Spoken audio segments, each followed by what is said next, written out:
Hey there, here we are again, and it's the last week. Can you believe it?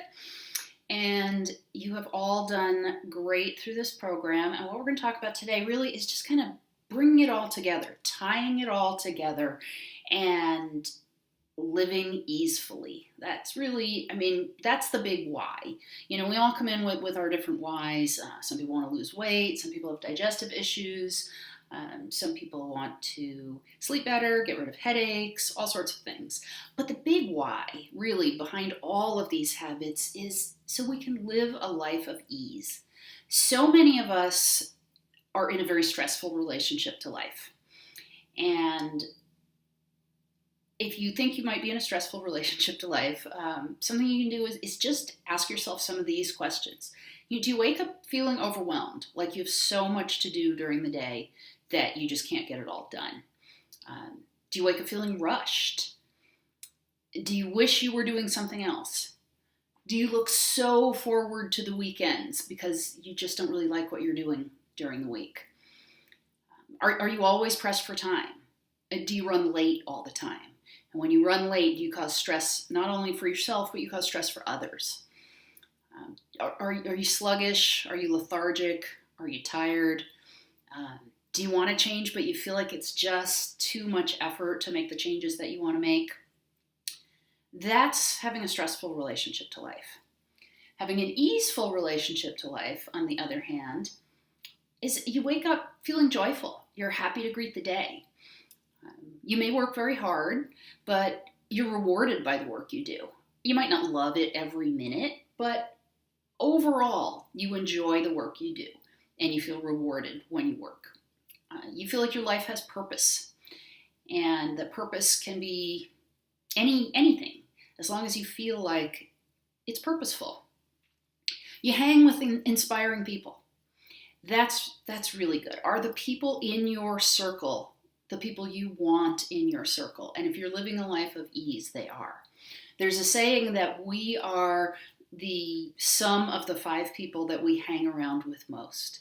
So kind of take a look at those 5 people who you hang around with most. Are they the ones that you want to be like?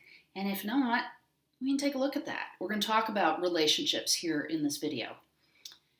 Are you having inspiring conversations? Are the conversations that you're having with the people in your life conversations that make you psyched, that make you inspired, that make you happy? So that's all of that we're doing so far in this reboot, in this course is, we've been mostly focusing on the body, but that's kind of where it all starts. If you're in a dis-easeful relationship with your body, then you can't really have an easeful relationship to life. And it's hard to have an easeful relationship with others. So we're going to talk about a few different ways that you can really have this easeful relationship to life. And the first one that I want to talk about is the weekly family meeting. Now, family can be a traditional family, a partner, kids, or both. It can be roommates. You can even do this if you live by yourself. Your family meeting is a time that you take to sit down and ask yourself and others. I'm gonna talk about this as if this meeting is going to be with others, but remember, if you live by yourself, you can totally do this with yourself as well, and you should do this with yourself as well. And ask everyone at the meeting, what do you need this week? What kind of food are you craving? Do you need help with any of your goals? What kind of support do you need this upcoming week? What's going on in your mind this week? What's going on, at work, at school, with your relationships outside of the home? That's something great, with kids and with spouses to ask, what's going on with your other relationships? Are they all good, or is there some stress going on there too? And to sit down once a week and make a plan. Make a food plan, make a support plan, make a fun plan. What do you want to do that's fun this week? Is there somewhere you want to go? Is there a show that you want the family to watch together? Is there, something going on that everybody needs to know about? And make plans for what needs to happen. the more you plan, the more freedom you have. And I know for those of us who are free spirits and who don't want to feel constrained, that's really hard to think about sometimes. Because you're like, I don't want to have my whole day planned. I don't want to have things mapped out. But it's one of the initial precepts of yoga is that discipline and structure bring you more freedom. It's like when you're in a yoga pose, you need to set your foundation and keep yourself safe and solid before you can expand into a bigger pose. And it's the same with life. You know, if you have your days planned, if you have your weeks planned, then you're making your life happen. And life's not just happening to you. It's not just coming to you as you're trying to make your way through it.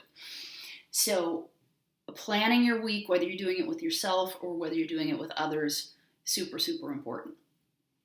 So that's a big part of relationships.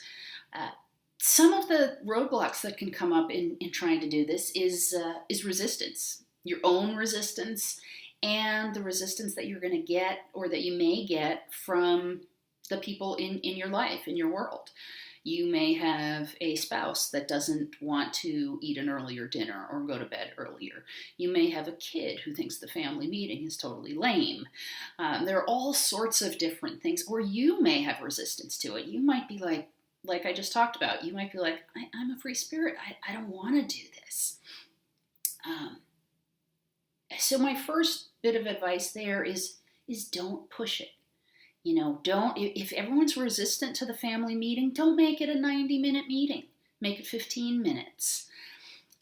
If everyone is not wanting to have an earlier dinner, like I said way back in the beginning of the course, you just dial it back just a little tiny bit. And ask for involvement. Ask people what they want. You know, ask people what's going to work for them. That's the best way to get buy-in on any of these things, is to ask people what their interests are, what they want, what they would like. My cat's trying to jump on my lap. That's why I keep looking down. And that's how you can get people involved, is by asking their opinions. And sometimes you just got to do your own thing. Sometimes you're going to have somebody in the family or in your world who's just not going to be down with what you're doing. And don't push. You know, when you push people to do things, when you force people to do things, they are going to fight back. So, you know, there might be a time that you're going to have to say, you know what, honey, I'm going to go to bed because I know that if I stay up later and watch this movie with you, I'm going to feel like shit tomorrow morning. So if you want to stay up and watch the movie, that's fine, but I'm going to go to bed now. Or you might have to occasionally find yourself eating a different dinner than your family. And you all know that I'm a big proponent of the family dinner and that I am not a proponent of making separate meals for picky eaters. But sometimes, you know, if your family is dead set on eating something that you know is going to make you feel like crap tomorrow, well, then you compromise. You know, ideally, we want it to be easier. We want everyone to be eating the same thing, but there's always compromise. And the last thing is, don't get frustrated if you don't get buy-in immediately from the other people in your life. You know, sometimes people are just, they're not ready. They don't understand, or they think it's too difficult. All the things that you've gone through, all the resistance that you've gone through, or you may have gone through, they're going through too. So be gentle. It's okay. The goal is, remember, always come back to the big goal, is to live easefully. I mean, I think I can safely say that should be pretty much everybody's big goal. While for some people want to lose weight, some people want to gain weight, some people want to sleep more, some people don't want to have headaches. Some people want to quit their jobs and do something different. Some people want to all sorts of different things. But the big goal is to have an easeful relationship to life, to enjoy life and to feel happy and inspired and grateful every single day. And all of these habits that we've learned are going to help us to get there. And because, like I said earlier, it all starts with the body. So that's what we're working on this week.